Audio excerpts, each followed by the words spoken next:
জাতীয় থেকে আন্তর্জাতিক, প্রান্তিক, জনপদ থেকে নগর, চারপাশে এই মুহূর্তে যা যা ঘটছে তার সবকিছু নিয়ে আমাদের নিয়মিত আয়োজন এখন চারদিক। আপনাদের সঙ্গে আছি আমি নোমান আব্দুল্লাহ।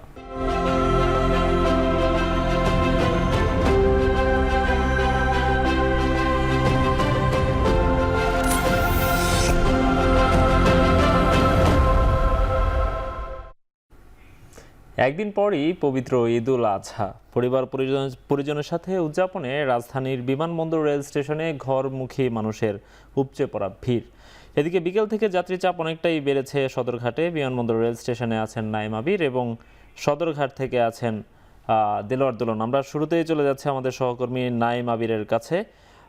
আবির, আমাদেরকে একটু জানাবেন যে ব্যাপক চাপ আমরা দেখতে পাচ্ছি সন্ধ্যার পর থেকেই, এখন কি অবস্থা দেখছেন?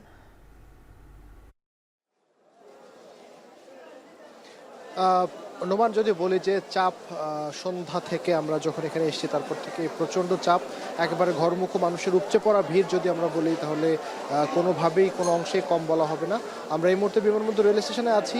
এখনও পর্যন্ত নিয়ম মেনে সবগুলো ট্রেন খুব একটা শিডিউলের আমরা হেরফের দেখিনি। 5-10 মিনিট করে আমরা ছেড়ে গেছে দেখেছি।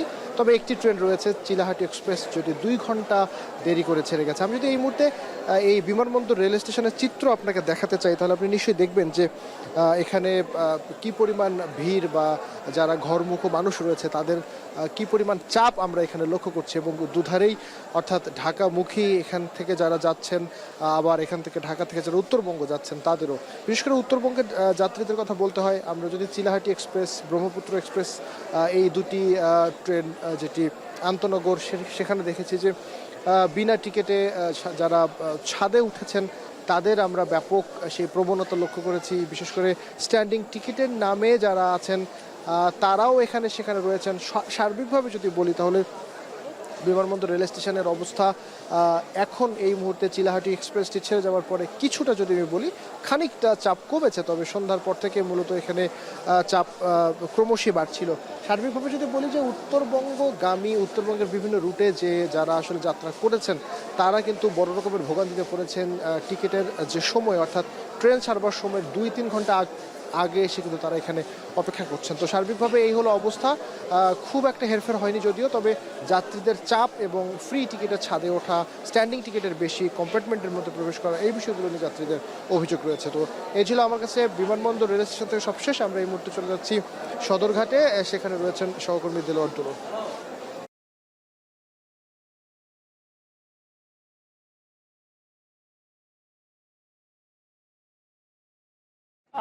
আবির যেমনটা জানাচ্ছিলেন, ঠিক নৌপথেও যাত্রীদের উপচে পড়া ভিড়। আমরা সদরঘাটে বিশেষ করে আজকে সকাল থেকে যাত্রীদের উপস্থিতি কিছুটা কম হলেও ঠিক বিকেল থেকে সন্ধ্যা নাগাদ যাত্রীদের চাপ অনেকাংশে বেড়েছে, বলা চলে যে কয়েক গুণ বেড়েছে। আপনাকে যদি দেখায়, আমার পেছনে যেমনটা দেখতে পাচ্ছেন যে যাত্রীদের চাপে লঞ্চগুলো যে নির্ধারিত সময় ছেড়ে যাওয়ার কথা তারা ছেড়ে যাননি, অর্থাৎ অতিরিক্ত যাত্রী নিয়ে পারাপারের এক ধরনের প্রতিযোগিতাও বলা চলে এই সদরঘাটে এখন রয়েছে। এছাড়াও আমরা যদি জানিয়ে রাখি, এই যাত্রীদের আসতে কিন্তু সড়ক পথ ধরে অনেক ভোগান্তি পার হতে হয়েছে।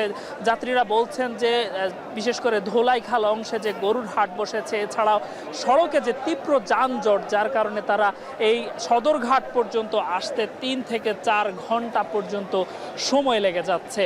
আর ফলে ভোগান্তির যেমনিভাবে শেষ নেই, একইভাবে আমরা এখানে এসে যেমনটা জানতে পেরেছি যে যাত্রীদের কাছ থেকে অতিরিক্ত ভাড়াও আদায় করা হচ্ছে। দক্ষিণাঞ্চলের মানুষের যে ঈদ যাত্রাকে নির্বিঘ্ন করতে সংশ্লিষ্টদের তৎপরতার ঘাটতির কথাও বলছেন যারা আজ ঈদ যাত্রায় সদরঘাট হয়ে বাড়ি ফিরছেন। জানিয়ে রাখতে চাই যে সকাল থেকে সদরঘাট লঞ্চ টার্মিনালে বিভিন্ন পয়েন্টে মূলত যাত্রীদের চাপ বাড়তে থাকে। আর এই যে চাপে তা বেলা বাড়ার সঙ্গে সঙ্গে যেমনিভাবে বাড়ে, আরও ভোগান্তিরও যুক্ত হয়েছে। সব মিলিয়ে এই সদরঘাট থেকে যে যাত্রীদের চাপ, এই ছিল আমার কাছে থাকা সবশেষ তথ্য। ফিরে যাচ্ছি স্টুডিওতে। নোমান। এদিকে ঢাকা টাঙ্গাইল যমুনা সেতু মহাসড়কে বেড়েছে ঘরমুখো যাত্রীদের চাপ। এতে ভোগান্তিতে যাত্রীরা। এ নিয়ে জানাতে টাঙ্গাইলের কালিহাতী থেকে যুক্ত হচ্ছেন সহকর্মী কাউসার আহমেদ। কাউসার, আমাদেরকে জানাবেন যে আইন শৃঙ্খলা বাহিনীর তৎপরতা কেমন দেখছেন এই যানজট নিরসনে? আইন শৃঙ্খলা বাহিনীর তৎপরতা ব্যাপক রয়েছে। তবে একটি বিষয় জানিয়ে রাখি যে এই মহাসড়কে স্বাভাবিক সময়ে 18 থেকে 20,000 যানবাহন যমুনা সেতু পারাপার হয়ে থাকে। সেই যানবাহনের চাপ কিন্তু ঈদকে ঘিরে প্রায় 3 গুণেরও অধিক বেড়েছে। আর এতে করে এই মহাসড়কে যে চাপটা, সেই চাপ এই মহাসড়ক এবং যমুনা সেতু সামাল দিতে পারছে না। আর এতে করেই যানবাহনের দীর্ঘতি থেকে যানজটের সৃষ্টি হচ্ছে। আমরা সারা দিন শেষে রাতেও কিন্তু স্বস্তির খবর জানাতে পারছি না, কারণ এখনো প্রায় 15 কিলোমিটার এলাকায় যানজট রয়েছে। এতে করে উত্তরের হাজার হাজার মানুষের চরম ভোগান্তি পোহাতে হচ্ছে। আমার পেছনে যমুনা সেতুর দিকে অন্তত 7 কিলোমিটার এবং আমার সামনে ঢাকার দিকে 8 থেকে 9 কিলোমিটার এলাকায় এখনো যানজট রয়েছে। এতে করে মানুষের চরম ভোগান্তি পোহাতে হচ্ছে। কয়েকজন মাইক্রোবাসের চালক জানিয়েছেন তাদের যেখানে ঢাকা থেকে টাঙ্গাইল আসতে 1.5 ঘন্টা সময় লাগে, তাদের আজকে সময় লাগছে 11 থেকে 12 ঘন্টার মতো। তারপরও কিন্তু তারা এই টাঙ্গাইলের এলেঙ্গা ক্রস করতে পারেনি। তারা বলছেন যে যেখানে যমুনা সেতু পার হতে এলেঙ্গা হতে লাগে তাদের সর্বোচ্চ 10 থেকে 12 মিনিট, তারা বলছেন যে 3 থেকে 4 ঘন্টায় পারাপার হতে পারবে না। তো আর এদিকে যমুনা সেতুতে সন্ধ্যা 7টা পর্যন্ত বিগত রাত 12টা থেকে প্রায় 50,000-এর অধিক যানবাহন পারাপার হয়েছে। এতে টোল আদায় হয়েছে 3,23,00,000 টাকার উপরে। তো এই ছিল আমার কাছে ঢাকা টাঙ্গাইল যমুনা সেতু মহাসড়কের সবশেষ। এদিকে সারা দেশে সড়ক দুর্ঘটনায় অন্তত 8 জন প্রাণ হারিয়েছেন। ব্রাহ্মণবাড়িয়া, নাটোর সহ দেশের 4 জেলায় ঘটে এই সড়ক দুর্ঘটনাগুলো। সকালে ব্রাহ্মণবাড়িয়ার নবীনগরে বাস চাপায় সিএনজি চালিত অটোরিকশার 3 যাত্রী নিহত হন। ইব্রাহিমপুর ইউনিয়নের বাঁশবাজার এলাকায় এই দুর্ঘটনা ঘটে। পুলিশ জানায় অটোরিকশাটি নবীনগর থেকে কুমিল্লার দিকে যাওয়ার পথে বিপরীত দিক থেকে আসা একটি বাস চাপা দেয়। এতে ঘটনাস্থলেই 3 জনের মৃত্যু হয়। এদিকে নাটোরে আলাদা সড়ক দুর্ঘটনায় আরও 3 জনের মৃত্যু হয়েছে। এছাড়া ঢাকা টাঙ্গাইল মহাসড়কে নিয়ন্ত্রণ হারিয়ে বাস উল্টে পড়ে নিহত হয়েছেন সুপারভাইজার। অন্যদিকে নেত্রকোনার কমলাকান্দায় দুর্ঘটনায় আরও একজন নিহত হয়েছে। এছাড়াও গাজীপুরের টঙ্গীতে বিএআরটি ফ্লাইওভারে 2টি যাত্রীবাহী বাসের সংঘর্ষে আহত হয়েছেন বেশ কয়েকজন।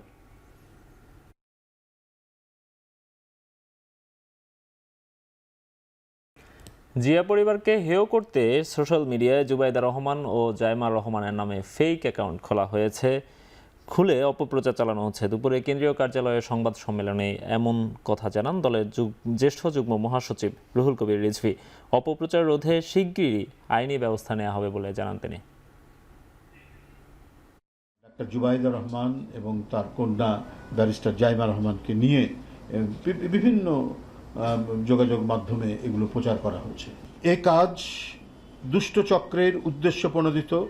এসব অপপ্রচারের লক্ষ্য হচ্ছে জনমনে জিয়া পরিবারকে নিয়ে বিভ্রান্তি সৃষ্টি করা। আমরা এহেন গর্হিত কাজের তীব্র নিন্দা ও প্রতিবাদ জানাচ্ছি। এ সমস্ত অপকর্মের সাথে যারা জড়িত তাদেরকে অবিলম্বে আইনের আওতায় এনে দৃষ্টান্তমূলক শাস্তির জোর দাবি জানাচ্ছি। 12 ঘন্টার মধ্যে কোরবানির বর্জ্য অপসারণ করা হবে বলে জানিয়েছেন ঢাকা দক্ষিণ সিটির প্রশাসক মোহাম্মদ শাহজাহান মিয়া। বর্জ্য অপসারণে ঢাকা দক্ষিণ সিটির 10,000 কর্মী নিয়োগ করা হয়েছে বলে জানান তিনি। জাতীয় ঈদগাহে যে ঈদের জামাত অনুষ্ঠান তার সকল প্রস্তুতি আমরা সম্পন্ন করেছি। বর্ষাকাল চলছে, আবহাওয়া যে কোনো সময় খারাপ হতে পারে, সেই পরিস্থিতি মাথায় রেখেই আমরা প্রস্তুতি সম্পন্ন করেছি। নিরাপত্তার জন্য আমাদের পুলিশ, র্যাব এবং অন্যান্য যে আইনশৃঙ্খলা রক্ষাকারী বাহিনী তারা সদা তৎপর রয়েছে। আমরা কোরবানির দিন বিকাল থেকেই আমাদের বর্জ্য ব্যবস্থাপনা কার্যক্রম শুরু হবে। আমাদের কমিটমেন্ট যে 12 ঘন্টার ভিতরে আমরা এই ময়লা পরিষ্কার করব এবং আমাদের এই ময়লা পরিষ্কারের জন্য প্রায় 10,000-এর অধিক আমাদের কর্মী আমরা প্রস্তুত রেখেছি। এবার কোরবানি ঈদের দিন দেশের 2 বিভাগে বৃষ্টির আভাস দিয়েছে আবহাওয়া অধিদপ্তর। পূর্বাভাস অনুযায়ী চট্টগ্রাম ও সিলেট বিভাগে বৃষ্টি হওয়ার সম্ভাবনা কিছুটা বেশি এবং দেশের অন্যান্য অঞ্চলে বৃষ্টির সম্ভাবনা তুলনামূলকভাবে কম। তবে ঈদের দিন এবং আগে ও পরের দিন সারা দেশে বিচ্ছিন্নভাবে বৃষ্টি হতে পারে। আজকে মোটামুটি সারা দেশেই বিচ্ছিন্নভাবে কিছু না কিছু বৃষ্টি হচ্ছে এবং সেটা আগামীকালকে আরও একটু কমে যাবে এবং 7 তারিখে গিয়ে আরও একটু কমে গিয়ে শুধুমাত্র দেশের পূর্বাঞ্চলে অর্থাৎ চট্টগ্রাম এবং সিলেট বিভাগে কিছুটা বৃষ্টির সম্ভাবনা থাকবে। আর দেশের অন্যান্য বিভাগগুলোতে বৃষ্টিপাতের সম্ভাবনা একেবারেই কমে যাবে। তবে যেহেতু বর্ষাকাল বিচ্ছিন্নভাবে দিয়ে একটু বৃষ্টিপাত থাকতে পারে এবং এরকম অবস্থা আগামী 7, 8, 9 এই 3 দিনই বৃষ্টিপাত অনেকটাই কম থাকবে। শুধুমাত্র দেশের পূর্বাঞ্চলে কিছুটা বৃষ্টিপাতের সম্ভাবনা থাকবে। সুপ্রিম জুডিশিয়াল কাউন্সিলের হাতে বিচারপতি অপসারণের ক্ষমতা রেখেই সংবিধানের 96 অনুচ্ছেদ পুনরুজ্জীবিত করে পূর্ণাঙ্গ রায় প্রকাশ করেছেন আপিল বিভাগ। সকালে সুপ্রিম কোর্টের ওয়েবসাইটে এই রায় প্রকাশ করা হয়। এর আগে আওয়ামী লীগ সরকারের সময় সংবিধানের ষোড়শ সংশোধনীর মাধ্যমে বিচারপতি অপসারণের যে ক্ষমতা সংসদের হাতে দেওয়া হয়েছিল সেটি নিয়ে সংক্ষিপ্ত রায় প্রকাশ করেন আপিল বিভাগ। 2016 সালের মে মাসে সংবিধানের ষোড়শ সংশোধনী অবৈধ ও বাতিল ঘোষণা করে রায় দেন হাইকোর্ট। পরে ওই রায়ের বিরুদ্ধে আপিল করে সরকার। তবে আপিল বিভাগ সেই আপিল খারিজ করে হাইকোর্টের রায় বহাল রাখেন। পরে প্রকাশিত পূর্ণাঙ্গ রায়ে আপিল বিভাগ বলেন, অসদাচরণ বা অসামর্থ্যের জন্য সুপ্রিম জুডিশিয়াল কাউন্সিলের বিচারকদের অপসারণের বিধান সংবিধানে পুনর্বহাল করা হয়েছে।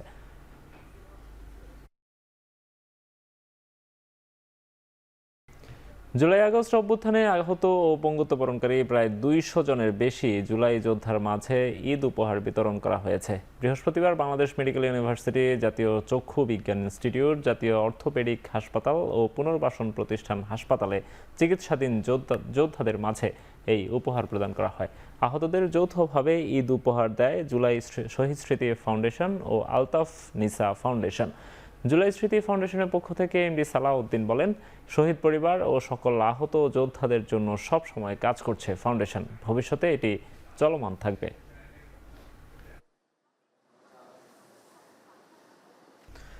পবিত্র হজের খুতবায় অংশ নিলেন লাখ লাখ মুসল্লি। জোহরের নামাজের আগে মসজিদুল নামিরায় মুসলিম উম্মার উদ্দেশ্যে হজের খুতবা পাঠ করেন মসজিদুল হারামের ইমাম ও খতিব ডক্টর শেখ সালেহ আল হুমাইদ।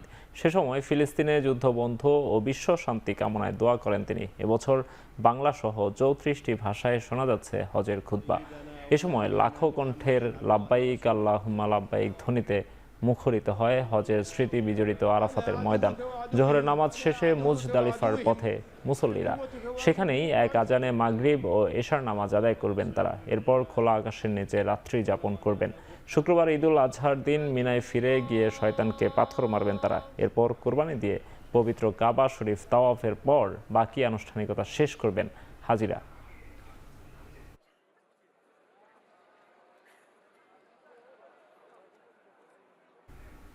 শেষ করছি এখন চারদিক। এখন টেলিভিশন ওয়েবসাইটে দেখতে ভিজিট করুন www.ekhon.tv। এছাড়া ফেসবুকে দেখুন facebook.com/tv.ekhon। ইউটিউবে এখন টেলিভিশন দেখুন youtube.com/c/ekhon tv।